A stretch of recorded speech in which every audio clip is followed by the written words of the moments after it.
Hey there, everybody. Welcome back. Metal Shop Steve. So, one thing that I'm going to say first is that if you are a subscriber or you check in every once in a while, you probably noticed that it's been quite a while since I really made videos. And I'm sure that every YouTuber uh, runs into this. It's just, life. Life gets in the way. Lots of other stuff going on. It's been a busy summer for me. And anyway, I'm back, and we'll see how much frequency I have with putting up videos. I did do an interview with a band, Sin Heresy, last week, so that is up. And right now, what I'm going to do is get into my Metallica weekend. So, if you don't know, Metallica is out on their M72 World Tour, where they are picking a few cities, and in that city they will play two shows. I believe it's always a Friday night and then a Sunday night. They'll play two shows at the same venue. They have different opening bands each night, and it's a no repeat set list. So you hear a set list on Friday, and then you hear a completely different set list on Sunday. And so that's pretty much how it goes. And before we get started with the actual show, I'll give you my Metallica, my brief history with Metallica. I've always been a fan. At sometimes I've been a big fan, and other times I have kind of not been a big fan. And so for me, this was interesting because they are arguably the biggest band in the world, certainly the biggest metal band in the world. And they're going to, once they're said and done, have left behind a legacy that really not many other metal bands will ever be able to match. So there's that. And I guess with that, I'll just get into the weekend. So let's start with Friday. First of all, I went to the opening night of the U.S. version of this world tour in East Rutherford, New Jersey at MetLife Stadium. Go Giants. If you're not a Giants fan, too bad. But for me, it was a little bit more than a 2-hour drive to get there, which was fine. I stayed in a hotel about 30 minutes away from the stadium. Never really had any issue with traffic getting in.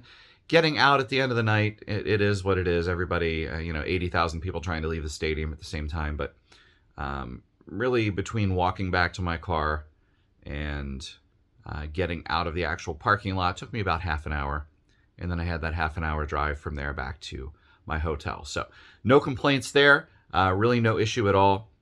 Friday night, there was a sketchy weather situation, or at least there was supposed to be. There were chances kind of all day of rain, which didn't really happen. And then at night, of course, right around the time that Metallica was supposed to come on, there was a chance of thunderstorms, which, of course, would have shut the whole thing down.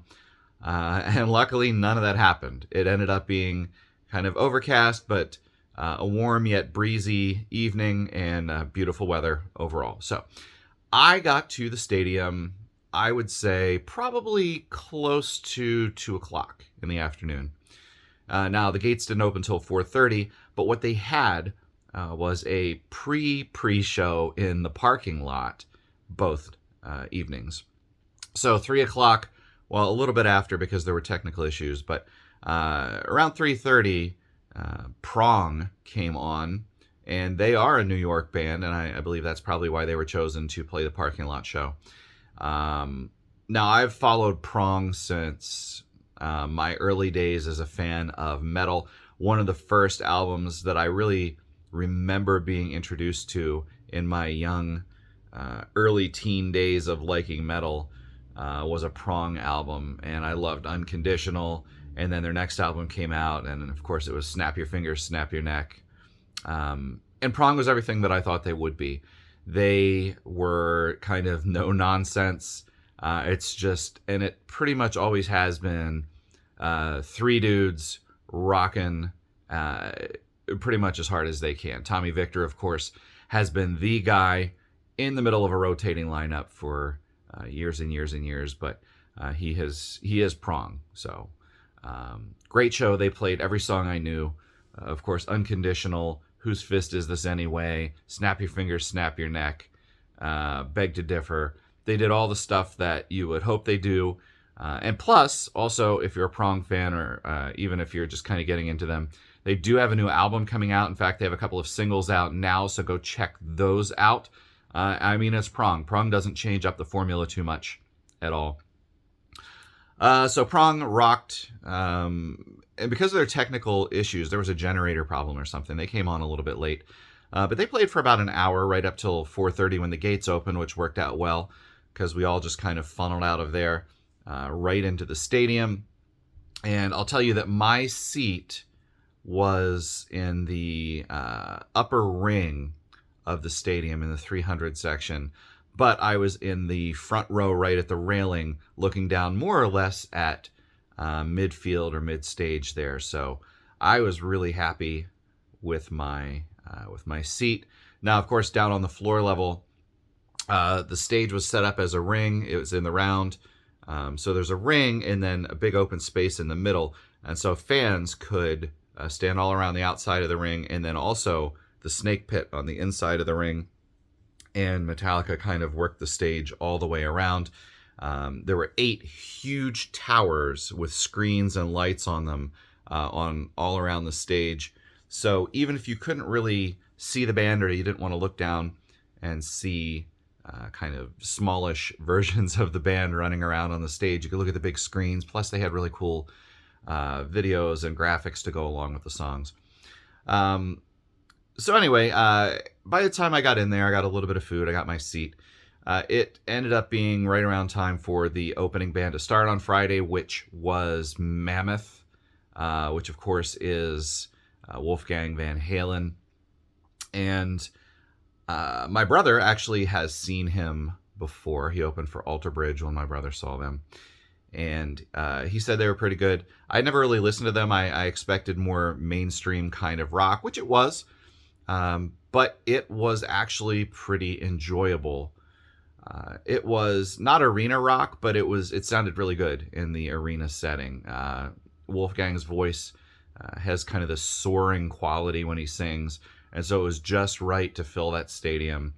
He is a great guitarist, a great musician all around, and so I did enjoy the set. I really enjoyed the set. Played for about 35 minutes or so, and then there was a short break, and then Pantera came on, and there are a lot of Pantera fans out there, and this is, my honest take on the weekend and everything that happened. So don't be mad if you disagree with me. Just let me know if you disagree with me. So first of all, most people know that it is not the original Pantera lineup, obviously, because some of the members are no longer with us. And I had kind of forgotten along the way that Zakk Wylde was standing in on guitar for Pantera right now. And I actually have seen him recently. I saw Black Label Society open for Anthrax a couple months back, which, by the way, quick note, I am going to make a video kind of apologizing and wrapping up a few of the concerts that I've seen this year already. There have been a few, so I'm going to hit the rewind and go tell you about those in another video. But anyway, Pantera, they had energy and the crowd seemed to love them. I have never been a huge Pantera fan. I do like Cowboys from Hell. I like that album a lot, but I was never a big Pantera fan. But I'm sure that for the fans out there, they didn't disappoint. And they played all the songs that I recognized anyway. Cowboys from Hell, Walk, This Love. They played, I don't know. If you've heard any Pantera, even if you're just a kind of a moderate fan, you probably knew most of the songs that they played. Anyway, so not a bad show. I didn't mind it. It rocked me several times. But again, just not the hugest Pantera fan out there. So they played probably pretty close to an hour, I would say. And then there was a break while we waited for Metallica to set up. Now, I didn't really know how this was going to go down. Looking down at the ring, time is passing on, and you don't really see anything happening. Everything was cleared off of the stage, and a lot of us were sitting there talking to each other saying, well, when are they going to come out and set up? When's the setup happening? I don't see the drum kit yet. Where is it? And then the next thing you knew, the kind of the lights came on their towers, and the intro song "Long Way to the Top, If You Want to Rock and Roll" came on, and we were like, okay, it sounds like it's getting ready to start. And then their "Ecstasy of Gold," the little Clint Eastwood intro that they've used for a while, came up on the video screens. And then the next thing you knew, Metallica was on stage playing. So not to ruin the secret, if you close your ears if you don't want to know the secret, but there actually were drum sets set up under the stage on this ring, and they would rise up out of the stage, and then suddenly everybody was there with their gear. So that's kind of how that went down. As far as the first night, I don't have the set list in front of me, but I do have it posted, and I will have those posted up here for you guys to take a look at if you want to see what the set list looked like. But they played for 2 hours at least the first night, and some of the tracks, they did Nothing Else Matters. They did Fuel. Kind of a good mix here. They did play a lot off of 72 Seasons. If you haven't heard that album yet, they did play quite a bit off of that album, and it was good. I personally like it. I think it's a solid album, and I really enjoyed it. They seem to be having a good time. They seem to be musically in good form, and not a lot of talk, a little bit of banter here and there, but they pretty much rocked it. And one of the things,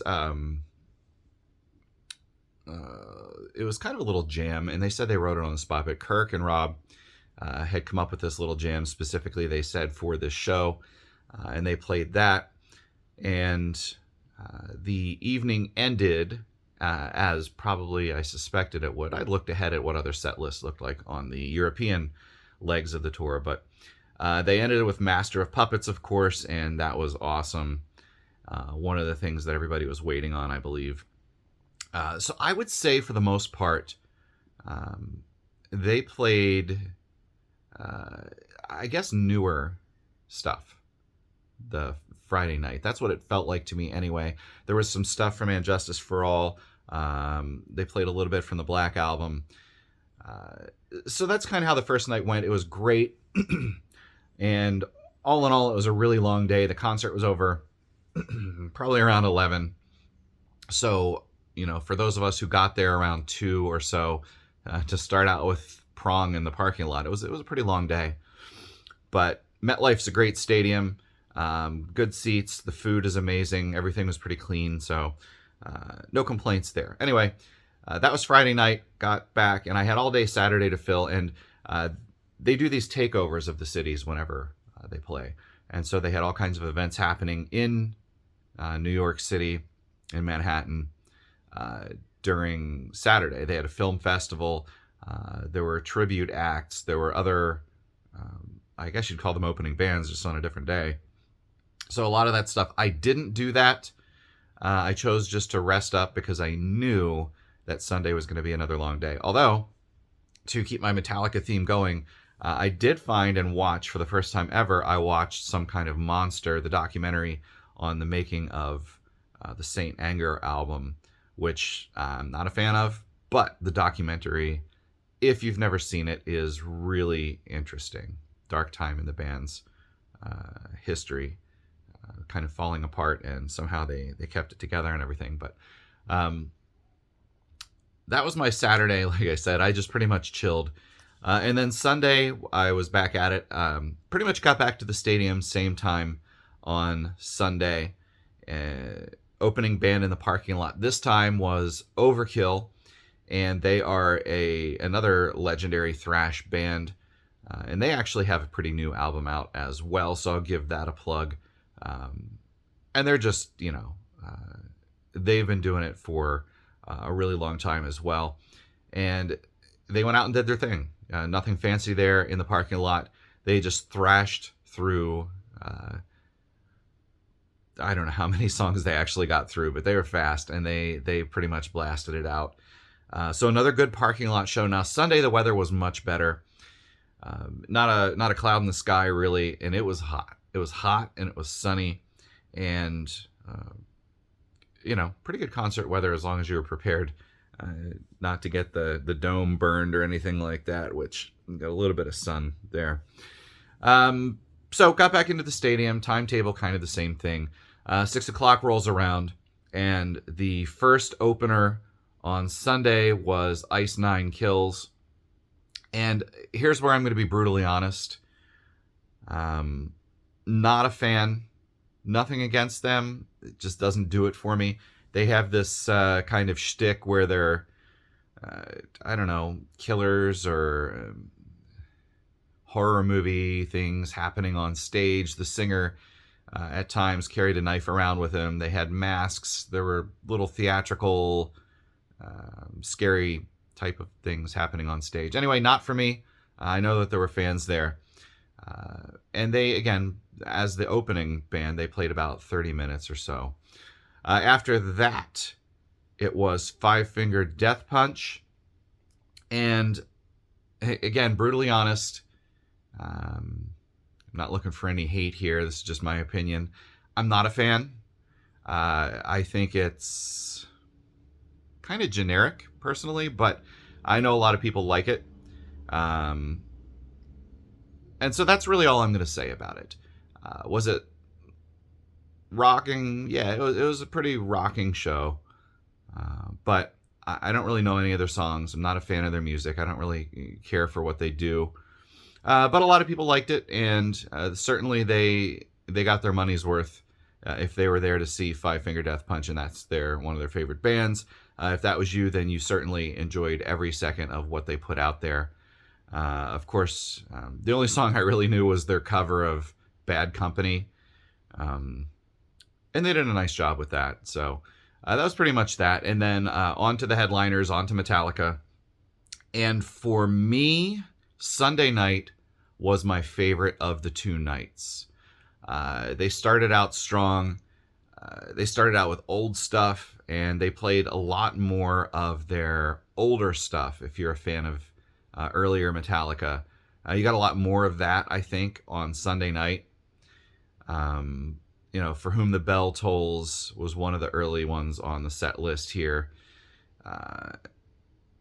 And they kept kind of an equal number of songs off of 72 Seasons. I'll have to go back and look at the set list for both nights, but I feel like they covered a majority of the new album between both nights. They played at least, I think, 6 songs off of that new album, including Lux Eterna, which I love it. I loved it as soon as I heard it. It has that Motorhead Back to the Overkill days sound. So really like that.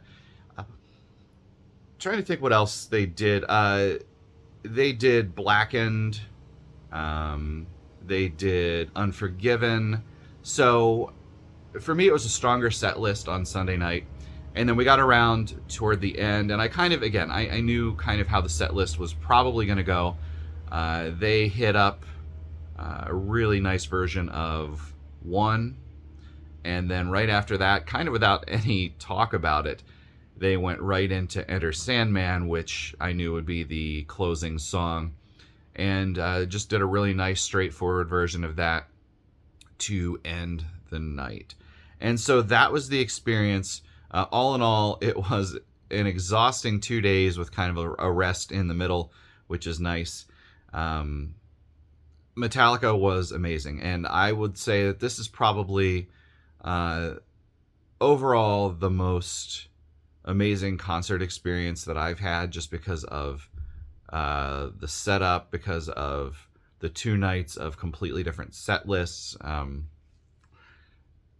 couldn't really have asked for more. So while Sunday night was my favorite Metallica set, Friday night was my favorite overall, just because I like Prong, and Mammoth was good, and Pantera was decent. And so I found the opening acts better on Friday night. Merch, you know, they had tons of merch there, lots of new stuff, lots of tour exclusives. And not only tour exclusives, but, you know, if you want to call it commercialism, that's fine. I think of it as a very specific memento from this concert. A lot of times you'll get the tour shirt and it'll have your tour date on the back and you'll be like, yeah, I was there at that one. But they had shirts that were specific not only to this MetLife New Jersey weekend, but to the exact day. So there were specific shirts made for Friday night, and it said East Rutherford, MetLife Stadium, and Friday night. And they had another one for Sunday, exclusives. I actually picked up a bunch of different shirts. Liquid Death, by the way, I'll throw out there to Liquid Death. I'm a fan. It's water, pretty much. But they had the best commercials that they played up on the screens. They had a little tent set up outside where you could go sell your soul to Liquid Death and get some merch. And the Liquid Death big muscly guy with the axe was running around. So there's a Liquid Death Metallica collaboration shirt too. I'm going to do another quick little video and probably put up on Instagram and stuff. The shirts that I got when I was there, I did get a couple. When I get time for that, I will do that. Quickly though, I'll just show you my tour shirts before we get out of here. 2 of them anyway. So this is one of the tour shirts that I got. That's the front of it. And then this is kind of the, you know, the whole tour there. So this shows the tour dates for M72. And I'll show you one of the exclusives. This is the Sunday exclusive shirt. Not to give too much away, but there you go. And you see at the bottom it has the actual information from this show. Really cool. The other design is similar, but it's different, and I'll show you that again in another video. And there on the back again, it has the specifics to this show. So they were selling posters of this. They had this image up on the big screen. So exclusive to not only the weekend of the show, but the exact night that you were there. Very cool. That's about all I can think of to talk about for this Metallica weekend. Again, it was amazing. It was a great experience, and I am so glad I went.